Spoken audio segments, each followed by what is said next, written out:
오늘도 하나님께 예배드리기 위하여 이곳에 모신 여러분 모두에게 우리 주님의 은혜와 평화가 넘치시기를 바랍니다. 우리는 매해 11월 셋째 주면 한국교회에서는 추수감사절을 지내고 있습니다. 한 해의 수확에 관하여 하나님께 감사를 하는 절기가 이 추수감사절이죠. 그런데 이 추수감사절은 여러분들께서도 이미 잘 알고 계신 것처럼 원래 미국의 절기입니다. 15세기 유럽의 청교도들이 아메리카 대륙으로 넘어간 후에 첫 농사의 수확을 감사하기 위해서 시작된 절기가 이 추수감사절입니다. 그렇기 때문에 그들의 수확철에 맞춘 11월 셋째 주라는 지금의 기간이 우리나라의 수확철과는 조금 차이가 나고 있습니다. 그래서 요즘 우리나라의 많은 교회들에서는 각 교회의 재량에 따라 추수감사절 그 기간을 조정하는 것들이 많이 있습니다. 어찌되었든 우리 교회에서 지키고 있는 이 추수감사절은 미국에서부터 시작된 절기입니다. 여러분, 우리가 드라마나 영화를 통하여 현재 미국의 추수감사절의 모습을 한번 접해보면 각 가정에서 오랫동안 보지 못했던 가족들이나 친한 이웃들을 초대해서 칠면조 요리 등을 나누어 먹는 모습을 볼 수 있습니다. 이렇듯 미국의 추수감사절은 우리의 추석과도 같이 친지 가족 또는 가족 가까운 이웃과의 친분을 다지는 그들의 명절입니다. 그런데 그들이 지금 이 명절로 지키고 있는 이 추수감사절의 초창기의 모습을 보면 추수감사절을 지내는 그 구성원들과 그 기간이 지금과는 조금 달랐습니다. 지금은 추수감사절 하루 가족과 친척 가까운 이웃들과의 친분을 다지는 명절이 되었지만 15세기 초창기에는 소출을 거두어들인 농토에서 같이 일을 하였던 모든 일꾼들과 모든 이웃들을 다 함께 불러 모아서 여러 날 동안 동네의 축제처럼 모든 음식을 나누어 먹었습니다. 한 동네 전체의 축제였던 것이죠. 그 축제 때는 동네에 아무도 배고픈 자가 없었습니다. 여러분, 그런데 좀 전에 말씀드렸지만 이 추수감사절은 유럽의 청교도들이 아메리카 신대륙으로 넘어가서 첫 농사를 짓고 첫 수확을 한 것을 기념하는 절기였다고 했습니다. 하지만 우리가 익히 알고 있다시피 청교도들이 아메리카 신대륙으로 처음 넘어갔을 때의 실제 모습은 그렇게 밝은 모습은 아니었습니다. 청교도들은 아메리카 대륙으로 넘어가서 무력으로 아메리카 원주민들의 농토와 그들의 모든 소유물들을 빼앗았습니다. 그래서 아메리카 대륙에 있던 기존의 원주민들은 자신들의 삶의 터전과 모든 소유물을 빼앗기고 청교도들의 노예가 된 실정이었습니다. 청교도들은 십자가를 내세우고서는 그런 약탈과 살인이 하나님의 뜻인 걸로 등갑을 시켰습니다. 과거 자칭 그리스도인들이라 자부했던 자들이 보여준 이러한 가슴 아픈 사실들은 이제 많은 사람들이 익히 알고 있는 내용입니다. 그러한 군사적 침투로 인해서 아메리카 대륙에는 수없이 많은 약한 자들이 생겨났습니다. 청교도들에게 밀려나서 자신들의 삶의 터전과 소유물을 모두 잃게 된 원주민들은 이제 길거리로 나앉게 되었고 목숨을 부지하기 위하여 어쩔 수 없이 다시 청교도들의 노예로 전락하게 되었습니다. 그들은 빼앗긴 자신들의 농토에서 청교도를 위해서 노예로 일을 해야 했습니다. 그들은 자신들의 의지와는 상관없이 가난하고 배고픈 삶을 영위해야 했습니다. 이러한 모습이 15세기 아메리카 대륙의 실제 모습입니다. 그런데 여기서 우리가 상식적으로 생각을 해보자면 유럽에서 아메리카 대륙으로 방금 넘어온 청교도들이 아메리카 땅에서 농사를 지을 수 있었을까요? 없었을까요? 또 청교도들이 아메리카 대륙을 처음 밟았을 때 그들이 아메리카 대륙에서 키울 수 있는 농작물을 알았을까요? 몰랐을까요? 그들은 전혀 알지 못했습니다. 그래서 처음 아메리카 대륙을 밟았던 청교도들은 자생적으로는 절대 살아갈 수 없는 실정이었습니다. 그들은 어떠한 방법으로든 원주민들의 도움을 받아야 자신들이 살아갈 수 있었습니다. 그런데 군사적으로 아메리카 대륙을 정복했던 자들이 자신들이 노예로 삼게 된 원주민들에게 이것 좀 도와주세요 하고 도움을 요청했을까요? 그들은 도움을 요청한 것이 아니라 원주민들의 지시까지 모두 약탈을 한 것입니다. 그들은 원주민들의 삶의 터전과 소유물, 그들의 모든 지식까지 빼앗았던 것입니다. 청교도들은 그렇게 원주민들의 능력으로 첫 농사를 지을 수 있게 되었고 첫 추수감사절을 지낼 수 있었습니다. 그리고 그들은 첫 수확의 추수감사절을 지내게 되었습니다. 그런데 아시다시피 청교도들은 그리스도인들입니다. 그들은 십자가를 내세우며 하나님의 백성이라 자부했던 자들입니다. 당연히 그들은 성경의 말씀을 알고 있었죠. 그들은 민수기와 신명기, 출애굽기에 기록된 이스라엘의 명절들을 알고 있었습니다. 여러분, 오늘의 본문인 신명기 16장과 민수기 28장과 출애굽기 23장 등을 보면 이스라엘의 3대 절기에 관한 기사들이 기록되어 있습니다. 당시 청교도들 역시 이 절기들을 알고 있었죠. 우리 그리스도인들은 보통 이곳에 기록된 초막절을 추수감사절의 성경적 기원으로 보고 있습니다. 그래서 청교도들은 그 기원을 따라서 추수감사절을 지내게 된 것입니다. 그런데 여러분, 우리 잠시 오늘의 본문인 신명기 16장을 한번 살펴보겠습니다. 신명기 16장 13절부터 15절입니다. 오늘의 본문 제가 다시 한번 읽어드리겠습니다. 너희 타작마당과 포도들 틀에 소출을 거두어 들인 후에 이래 동안 초막절을 지킬 것이요 절기를 지킬 때에는 너와 내 자녀와 노비와 내 성중에 거하는 내 유인과 객과 고아와 가부와 함께 즐거워할 때 내 하나님 여호와께서 택하신 곳에서 너는 이래 동안 내 하나님 여호와께서 절기를 지키고 내 하나님 여호와께서 내 모든 소출과 내 손으로 행한 모든 것을 복을 주실 것이니 너는 온전히 즐거워할지라 라고 기록되어 있습니다. 여러분, 이곳에 기록된 초막절은 하나님께서 이스라엘 민족을 애굽 땅에서 이끌어내어서 광야 생활을 하며 장막을 짓고 살았던 것을 기념하는 절기입니다. 초막절이라고 부르기도 하고 민수기에서는 장막절이라고 부르기도 합니다. 그런데 하나님께서는 여기서 이렇게 말씀하고 계십니다. 초막절에 객과 고아와 가부와 함께 즐거워하라. 노비와 종들과 함께 즐거워하라 라고 하나님께서 오늘 말씀하고 계십니다. 가난하고 약한 자들을 불러서 그들에게 소출을 나누어주고 함께 초막절을 지내라는 말씀이시죠. 그래서 이 구절을 익히 잘 알고 있던 청교도들은 이 초막절 절기의 명령을 지키기 위하여 주위의 원주민들을 불러들여서 같이 추수감사절을 지냈던 것입니다. 그렇다면 여러분, 이 청교도들은 초막절 절기에 따른 하나님의 명령을 제대로 잘 지킨 것입니까? 지키지 못한 것입니까? 그들은 하나님의 명령대로 초막절 절기 규례를 잘 지켜냈던 것일까요? 오늘은 이 이야기를 한번 해보려고 합니다. 미국에서 시작된 추수감사절은 하나님의 말씀대로 정말로 제대로 이행이 된 것인가? 그리고 지금 우리는 하나님의 뜻대로 추수감사절을 잘 이행하고 있는가? 이 이야기를 한번 해보려고 합니다.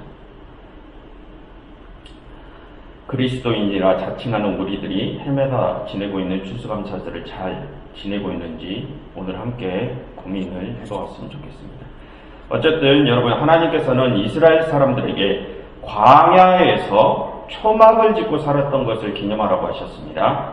그렇다면 여러분, 하나님께서는 왜 그들에게 광야에서 초막을 짓고 살았던 것을 기념하라고 하셨을까요? 그리고 또 하나님께서는 거기에 더해 초막절에 타작마당과 포도밭의 첫 수확을 기념하라고 하셨습니다. 여러분, 하나님께서는 왜 초막절에 첫 수확을 기념하라고 하셨을까요? 여러분, 여기서 조금 흥미로운 것이 발견됩니다. 그것은 여기서 하나님께서는 한 사건만을 언급하고 계신 것이 아니라는 것입니다. 한 사건이 아니라 분명히 두 가지 사건, 초막 생활과 첫 수확의 두 사건을 언급하고 계십니다. 여러분, 초막 생활과 첫 수확의 사건은 엄연히 다른 사건입니다. 그런데 하나님께서는 이 두 사건을 함께 엮어서 하나의 절기로 지내라고 하십니다. 그렇다면 여기서 초막 생활과 첫 수확의 사건은 서로 어떤 관계가 있는 것일까요? 뭔가 연결 관계가 있기 때문에 하나님께서는 이스라엘 사람들에게 두 사건을 함께 기념하라고 하셨을 것입니다. 그렇다면 여러분, 하나님께서는 왜 이 둘을 함께 엮어서 하나의 절기로 지내라고 하셨을까요? 여러분, 과거 이스라엘 사람들이 광야에서 농사를 짓고 살았습니까? 아닙니다. 광야에서는 전적으로 하나님께서 내려주신 만나에 의존해서 살았습니다. 그들이 농사를 짓기 시작한 것은 광야 생활이 아니라 광야 생활을 끝나고 가나안 땅으로 들어간 후부터였습니다. 여러분, 그렇다면 하나님께서는 왜 농사도 짓지 않았던 광야 생활과 첫 수확을 연결시키는 것일까요? 지금 신명기에 나오는 이야기는 이미 이스라엘이 가나안 땅으로 들어가고 난 후의 상황입니다. 가나안 땅에 들어가서 타작마당, 즉 농과 밭, 포도밭에 소출을 거두고 있을 때입니다. 그렇기 때문에 하나님께서는 곡식과 과실의 첫 소출을 기념하라고 하신 것입니다. 그런데 하나님께서는 곡식과 과실을 기념하는 것을 과거의 광야 생활과 연결을 시키십니다. 왜 그럴까요? 우리가 이것을 알아야 왜 초막절이 추수감사절과 연결이 되는지 우리가 알 수 있습니다. 그냥 막연하게 우리가 추수감사절의 기원은 초막절이다 라고 외우는 것은 사실 아무런 의미가 없습니다. 표면적으로 보자면 사실 광야 생활을 했던 것과 곡식의 첫 수확을 기념하는 것은 아무런 연관성이 없기 때문입니다. 여러분, 좀 전에도 말씀드렸지만 광야에서는 그들 자신들이 경작을 해서 거두어들인 첫 소출이라 할 것이 없었습니다. 이스라엘 사람들은 광야에서 그들 자신들의 힘으로 밭을 갈고 씨를 심고 그것들의 소출을 거두어 들인 적이 없습니다. 그들은 전적으로 하나님의 만나에 의존해야 했습니다. 그리고 이스라엘의 광야란 아예 식물 자체가 살 수도 없는 땅입니다. 그래서 이스라엘 사람들은 광야에서 절대적으로 하나님께만 의존해야 했습니다. 하나님께서 음식을 제공해 주셔야만이 그들이 생명을 이어갈 수 있었습니다. 여러분, 그런데 하나님께서는 왜 굳이 그 척박한 광야에서 그들을 살게 하시고서는 만나를 제공하셨던 것일까요? 그냥 좋은 땅, 가나안 땅에 빨리 들어보내셔서 그들을 스스로 땅을 일구게 하시고 그들 스스로 자립해서 살게 하셨을 수도 있는데 왜 하나님께서는 굳이 척박한 광야에서 그들을 살게 하셨을까요? 우리가 이것을 알기 위해서는 성경의 전반적인 내용을 큰 시각을 가지고 한번 바라봐야 됩니다. 하나님께서 이스라엘의 전체 역사를 왜 그렇게 기획을 하셨는지 알아야 합니다. 여러분, 이스라엘이 광야에서 생활을 하기 전에 어떠한 생활을 해야 했습니까? 애굽에서의 노예 생활을 해야 했습니다. 여러분, 그렇다면 이스라엘 사람들은 왜 애굽 땅에 들어가서 노예 생활을 해야 했습니까? 이스라엘 사람들이 애굽 땅에 들어가게 된 이유가 무엇입니까? 여러분, 우리가 그동안 창세기 출애굽기를 읽었던 기억을 거슬러 올라가 보겠습니다. 구약 성경 중에 출애굽기는 모세의 이야기부터 시작합니다. 그렇다면 그 앞에 창세기의 결말은 어떤 이야기로 끝이 납니까? 요셉의 이야기로 끝이 납니다. 애굽의 총리가 되었던 요셉이 자신을 팔아넘긴 형들을 용서하고 애굽으로 이스라엘 민족을 받아들인 이야기로 끝이 납니다. 여러분, 그럼 여기서 요셉의 형들은 어떻게 해서 요셉에게 찾아가게 되었습니까? 당시에 어떠한 상황이 벌어졌기 때문에 요셉의 형들, 즉 야곱의 아들들은 애굽을 방문하게 되었습니까? 당시에 큰 기근이 있었습니다. 큰 기근이 있었기 때문에 양식을 구하러 애굽에 간 것입니다. 당시 애굽 지역을 비롯한 가나안 지역과 주위의 큰 모든 지역에 큰 기근이 일어서 그 모든 지역에 곡식이 다 떨어졌습니다. 그런데 애굽에는 곡식이 넘쳐나도록 남아 있었습니다. 여러분, 이때 애굽에서는 왜 곡식이 넘쳐나도록 남아 있었습니까? 큰 기근이 일어나기 몇 해 전에 애굽의 왕이 어떠한 꿈을 꾸었는데 잘 익은 곡식단 7이 자신에게 절을 하고 또 꿈을 꾸었는데 뼈만 남은 가축 7이 있더랍니다.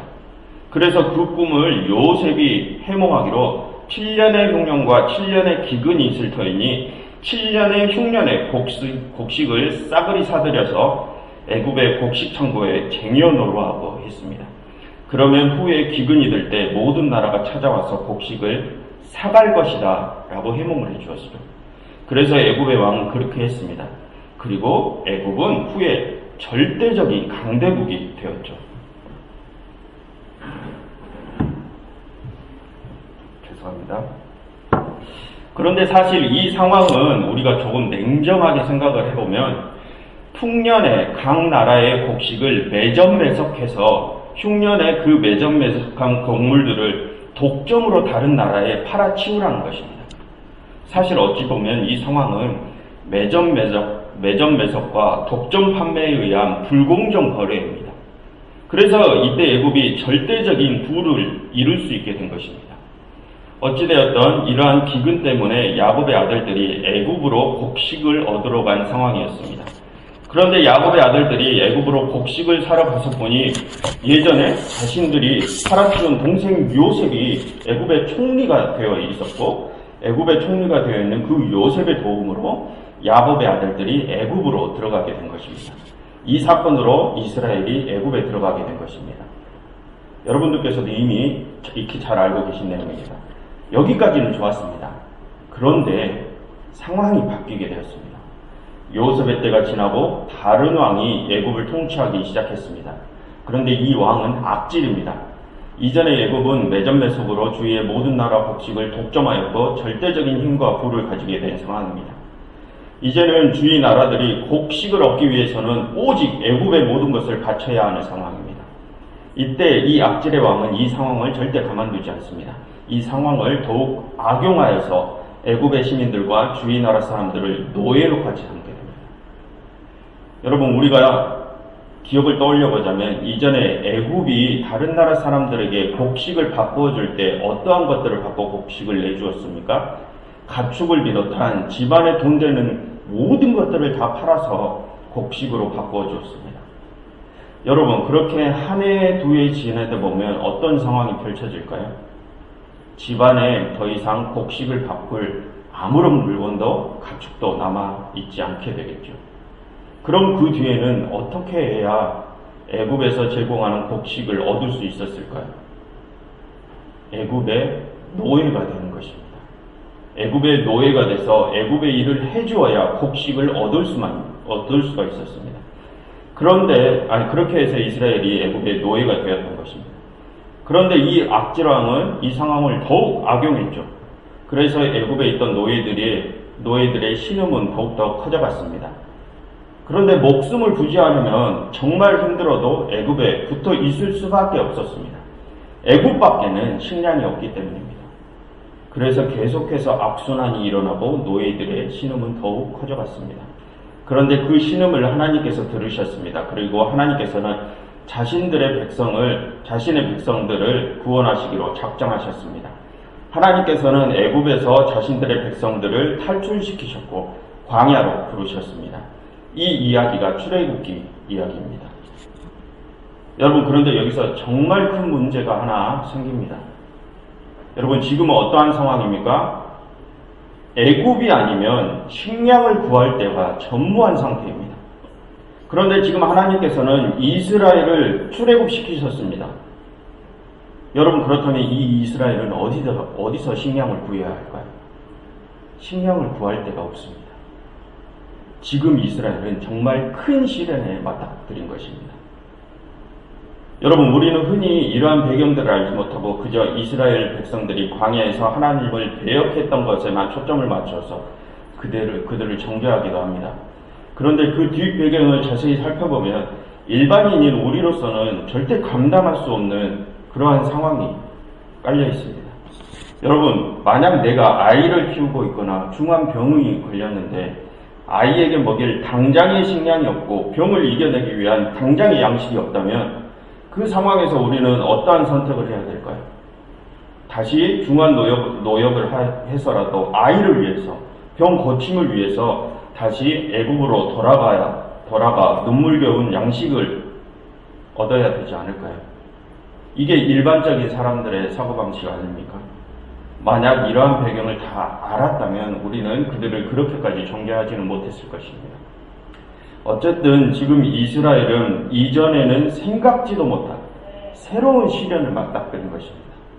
애굽에 10가지 재앙을 내리셔서 자신들을 이끄신 하나님을 따라 나서긴 했지만 이제는 정말 자신들의 한 끼 한 끼를 걱정해야 할 까마득한 현실을 맞닥뜨리게 된 것입니다. 거기에 더해 정말 아무런 생명체도 자라날 수 없는 광야라니. 그들이 의지할 곳이란 정말 아무것도 없었습니다. 이제 그들은 하루하루 정말로 삶과 죽음을 고민해야 되는 상황입니다. 여러분, 이때 그러한 상황에 처한 이스라엘에게 하나님께서는 어떠한 처방을 내리셨습니까? 아무런 생명체도 존재할 수 없는 광야 한복판에서 만나를 내리십니다. 여러분, 이 만나라는 것은 이런 중요한 의미를 지닌 것입니다. 여러분, 이전에는 이스라엘이 어디에서 자신들의 하루하루의 양식을 의지해야 했습니까? 어디에 자신들의 삶과 죽음을 의지해야 했습니까? 애굽에 의지해야 했습니다.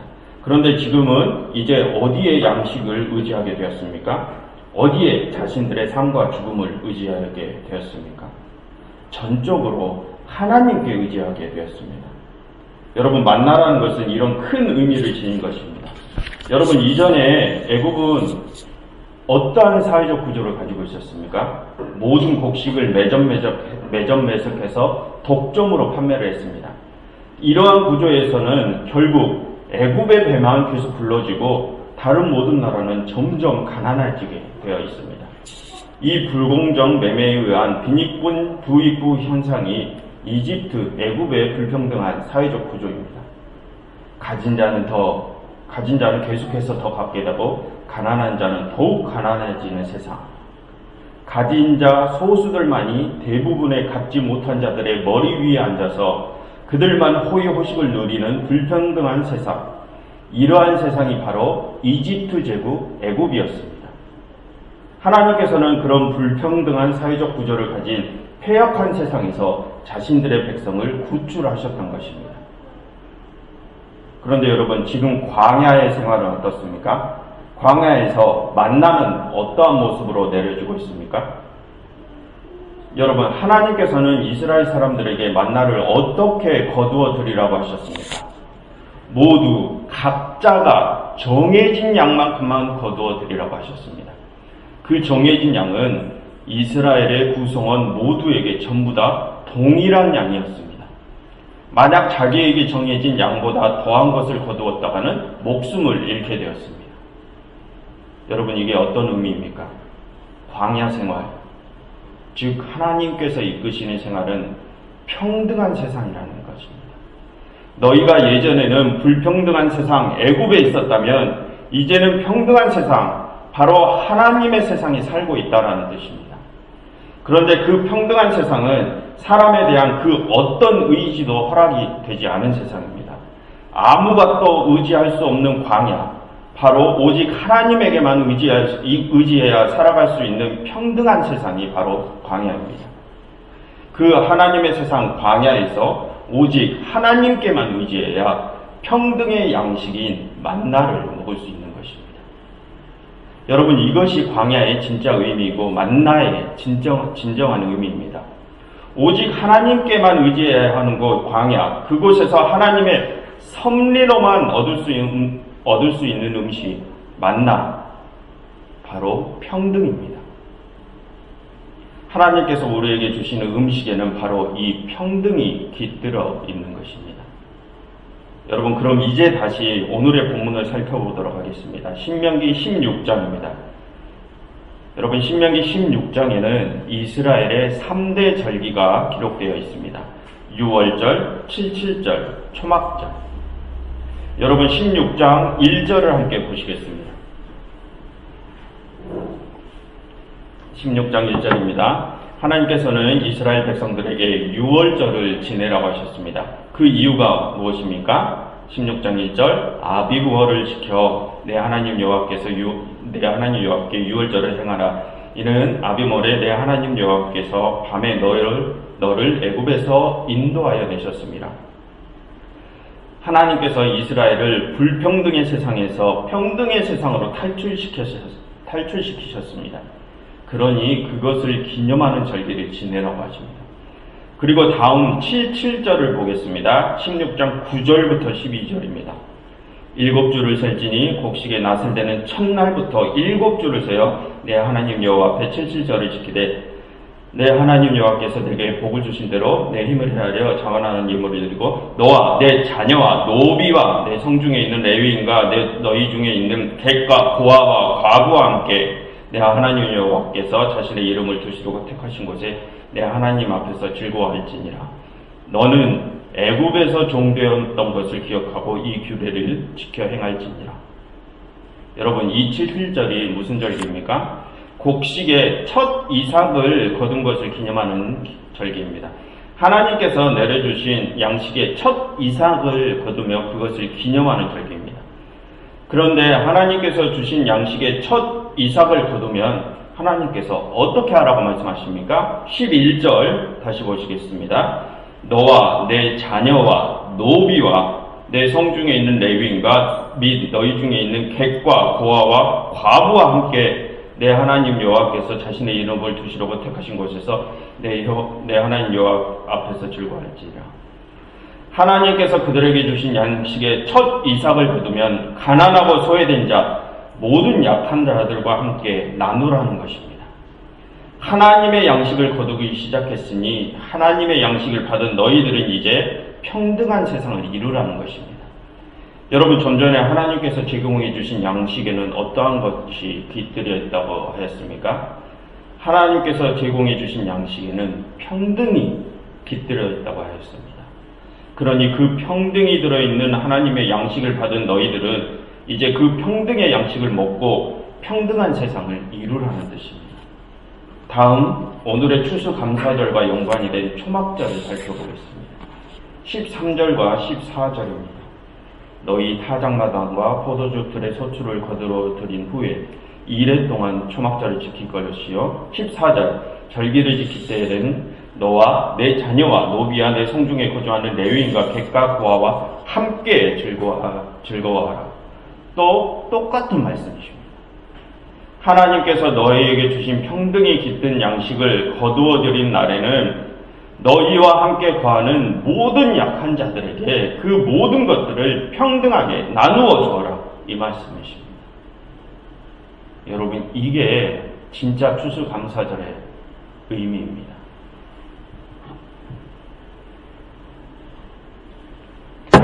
여러분, 그런데 지금 이 신명기 16장에 나오는 이스라엘의 3대 명절에 관한 기사가 또 다른 어떤 기사들 사이에 기록된 줄 아십니까? 여러분, 15장, 앞장 15장을 한번 보겠습니다. 15장의 소제목들을 한번 보십시오. 첫 번째 소제목이 무엇입니까? 빚을 면제해주는 해에 관한 법입니다. 그리고 두 번째 소제목은 무엇입니까? 15장 두 번째 소제목, 종을 대우하는 법입니다. 그리고 그 다음 장 16장 3대 절기에 관한 기사 바로 뒤에 또 어떤 이야기가 나와 있습니까? 16장 18절의 소제목을 보시겠습니까? 16장 18절의 소제목, 공의로 재판하라 라는 내용입니다. 여러분, 이러한 구조가 보여주는 의미가 무엇일까요? 15장에 빚을 면제해주는 이야기는 가난 때문에 빚을 진 자들은 안식년이나 희년이 되면 그 모든 빚을 탕감해주라는 이야기입니다. 그리고 그 다음에 나온 종을 대우하는 법 이야기는 종을 노예처럼 부리지 말고 같은 인간으로서, 같은 하나님의 백성으로서 평등하게 대해주라는 말입니다. 그리고 16장 18절부터 기록된 공의로 재판하라 라는 이야기는 가난하고 약한 자들에게 불리한 판결을 내리지 말라는 명령입니다. 그리고 다음 17, 18, 19, 20장까지 약한 자들을 위한 법을 만드는 내용이 계속해서 이어집니다. 그 사이에, 그 내용들 사이에 지금 이 절기법이 들어있습니다. 즉, 하나님의 백성들이 지켜야 할 절기는 바로 약한 자들을 위한 절기라는 뜻입니다. 하나님께서 그 절기를 이스라엘에게 기억하라고 하신 이유는 바로 그들이 불과 몇 해 전까지만 하더라도 애굽에서 신음하면서 노예 생활을 하던 약한 자들이었기 때문입니다. 그러니 너희들은 이제 평등한 세상을 가난하고 소외된 자들에게 제공해 주라는 것이 이스라엘 절기들의 진짜 의미입니다. 여러분, 하나님의 세상은 그 누구도 소외받지 않는 평등한 세상입니다. 만약 가진 자들이 더 가지고 가난한 자들은 더 가난해지는 이 세상에서 계속 남아 계시고 싶으시다면 그렇게 하십시오. 그러나 하나님의 세상, 온전한 평등이 존재하는 하나님의 세상에 살아가고자 하신다면 온전히 하나님께만 의지하시고 하나님의 방법대로만 하나님의 명령을 따르십시오. 과거 하나님께서는 이스라엘 사람들에게 명하셨습니다. 너희는 내가 내리는 양식을 걷게 되면 내가 말한 절기를 지키라. 그 명령은 바로 가난하고 소외되고 연약한 자들에게 평등한 세상을 제공해 주라는 명령입니다. 그런데 지금 우리의 추수감사절을 한번 돌아보십시오. 미국 초대의 추수감사절을 한번 돌아보십시오. 여러분, 미국이 지냈던 초대 추수감사절이 진정한 추수감사절이었습니까? 그들은 추수감사절에 지역의 원주민들을 불러 모아서 그들과 함께 양식을 나누어 먹었습니다. 여러분, 그런데 그 양식을 나누어 먹은 원주민들이 그것을 정말로 고마워하고 즐거워했을까요? 미국으로 넘어간 청교도들이 원주민들에게 저질렀던 그 극악무도한 악행들은 무엇입니까? 군대를 이끌고 아메리카 대륙으로 건너가서 원주민들의 모든 삶의 터전과 소유물 그리고 지식까지 전부 약탈하고 나서 추수감사절에 원주민들을 초대해서 그들에게 양식을 나누어 주었다고 원주민들이 좋아했을까요? 원주민들은 힘이 없고 약한 자들이었습니다. 이미 청교도들의 노예가 된 자들이었습니다. 그렇게 힘이 없는 원주민들이 힘 있는 침략자들의 초대를 받아들여야 했을까요? 받아들이지 말아야 했을까요? 그들은 당연히 초대에 응해했습니다. 그렇지 않으면 죽음이니까요. 그런데 여러분, 이때 원주민들이 청교도들의 추수감사절 초대에 응했다고 한들 그것이 원주민들에게 즐거운 축제였을까요? 여러분, 하나님께서 진정으로 그러한 축제를 원하셨을까요? 하나님께서 정말 그런 축제를 원하셔서 양식을 제공해 주신 것일까요? 그렇게 극악무도한 짓을 저지르고서는 절기만 잘 지켜내면 하나님의 뜻을 지키는 것일까요?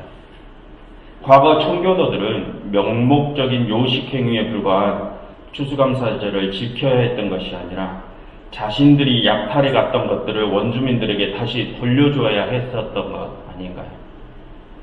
그게 하나님께서 지키라고 하신 절기의 진짜 의미를 되살리는 것 아닐까요? 여러분, 그럼 지금 우리 한국교회의 추수감사절은 어떻습니까? 우리가 정말 진정한 추수감사절의 의미대로 그 절기를 지켜내고 있습니까? 추수감사절에 나의 개인의, 나 개인만의 한 해의 수확물주력의 일부를 헌금하는 것, 그것만이 진짜 추수감사절의 의미를 지켜내는 것일까요?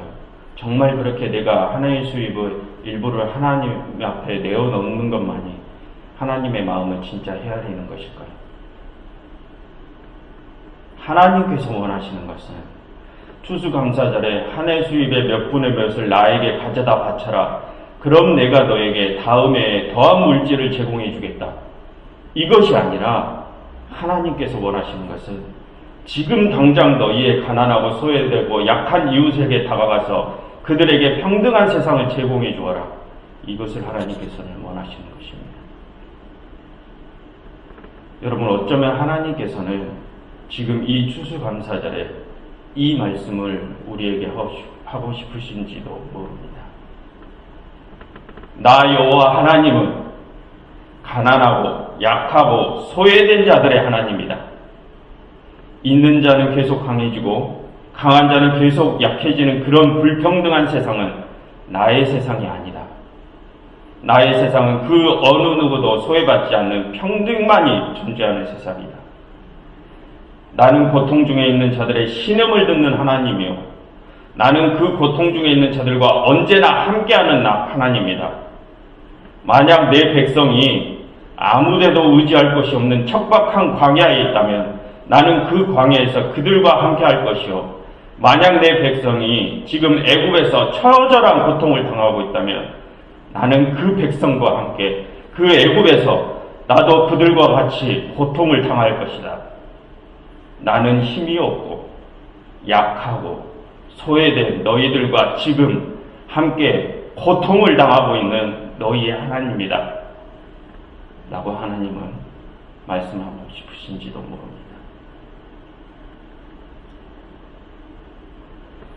여러분, 성경을 통하여 말씀하시고 계시는 하나님께서는 우리에게 이 세상에서 보기에 강한 것을 주시는 분이 아니십니다.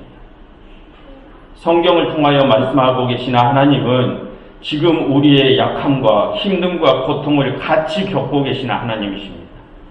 이 하나님이 성경에서 말하고 있는 진짜 하나님입니다. 이 하나님을 따라서 그 아들 예수님께서 약한 자들, 죄인들을 위하여 이 세상에 오셨던 것입니다. 그래서 예수님께서는 약한 자들과 함께 하셨고 죄인들과 함께 고통을 당하셨고 그들과 함께 죽임을 당하셨던 것입니다. 우리의 하나님은 철저하게 약한 자의 하나님이십니다. 이곳에 모인 교우 여러분, 그 하나님의 명령을 따르시기 바랍니다. 예배당을 나가셔서 여러분들의 주위에 힘들고 약하고 소외된 자들과 함께 해주시기를 바랍니다. 그들과 함께 신음해 주시고 그들과 함께 아파해 주시길 바랍니다. 그들에게 하나님의 진정한 평등의 세상을 제공해 주시기를 바랍니다. 그것이 이 추수감사절에 하나님께서 우리에게 정말로 원하시는 바람이십니다. 기도하겠습니다.